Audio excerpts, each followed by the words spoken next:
बिस्मिल्लाहिर्रहमानिर्रहीम।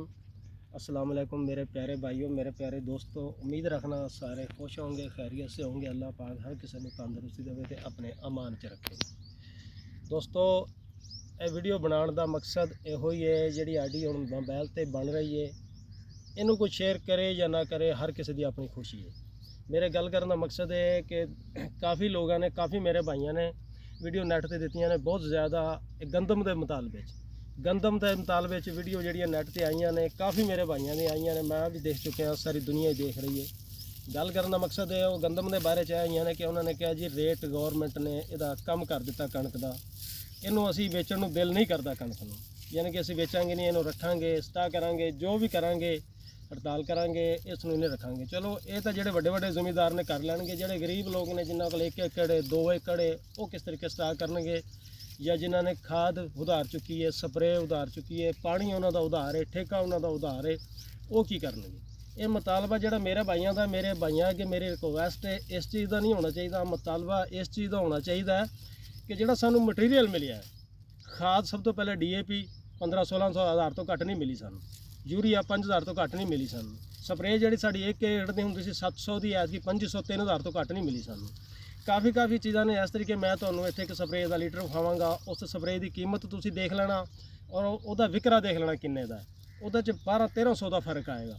इस तरीके गल करने का मकसद है कि असीं रेट आ गया 3400 3500 3300 3900, गिली कणक का रेट 3200-3300 जोड़ा हुण इस टाइम मौके पर चल रहा है। लेकिन यदि बजाय कणक हो जाए 2000 भी सानू नहीं तकलीफ इस वास्ते नहीं कि मटीरियल जोड़ा है ना उन्होंने थले लैके आन। जिस तरीके हुण सीजन आ गया है, सीजन वाले शुरू होया है, डीजल महंगा हो गया है, पेट्रोल महंगा हो गया है, घ्यो का रेट देख लो, चीनी का रेट देख लो, स्प्रे का रेट देख लो, खाद का रेट देख लो, ठेकिਆਂ का रेट देख लो, जिहड़ी चीज़ का मर्जी रेट देख लो।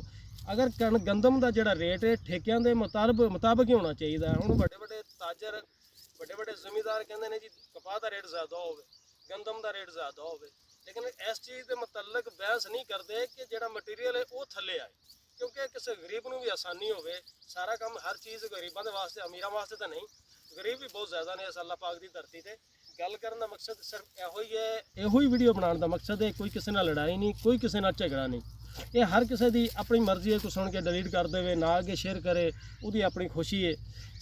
मेरी आईडी बेशक जोड़े ना हुक्मरान तक पहुँचाओ, वज़ीर आला तक पहुँचाओ, मरीम नवाज तक पहुँचाओ, मैंने कोई डर नहीं किसी का। लेकिन गल करने का मकसद यो ही है कि मेरी उन्होंने अगे भी यही अपील है कि जिन्ना ये जितनी महंगाई हुई गई है ना, महंगाई नूं थले लैके आन, कणक उस तो भी थले लै आन, मैनू खुशी है, मैनू कोई इतराज़ नहीं कणक का, क्योंकि गंदम हर किसी की खाने वाली चीज़ है, हर किसी ने खानी है। ठीक है, ताजरा ने तो ज़्यादा बेचनी है, लेकिन गरीबों ने तो खानी है ना। गंदम का रेट बिल्कुल ठीक है, मेरा कोई इतराज़ नहीं। मेरा इतराज़ यो ही है कि जी असी खाद महंगी चुक लीए, या जी सर्जरी इन्नी महंगी असी खरीद के हलों की वो आई 12000 रुपया 1 एकड़ का रूटर का है, सिर्फ 1 एकड़ का रूटर का है, एक तरफ का, यानी कि डबल मारो तो 12000 रुपया, सिंगल रूटर का 12000 रुपया है। तुसीं ये दसो भी ये 12000 रुपया सिंगल का रूटर मार के, उस तो बाद हल खर्चे, लेज़र, बहुत दूर गल जाती है।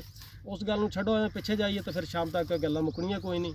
गल करने का मकसद इहो ही है कि मैं फिर भी बार बार यही कह रहा, गंदम के रेट पर कोई साडा इशू नहीं, किसी किस्म का इशू इहो है जिहड़ियां चीज़ां महंगियां कर दित्तियां ने, इन्हां चीज़ों नूं थले लैके आन। रिक्वेस्ट है, अपील है, मिन्नत है, इहदे कोई साडी ज़बरदस्ती नहीं, ना गल लुप के कीती है, ना ही गल छुप के कीती है। मेहरबानी, गल सुन, ठीक है ना।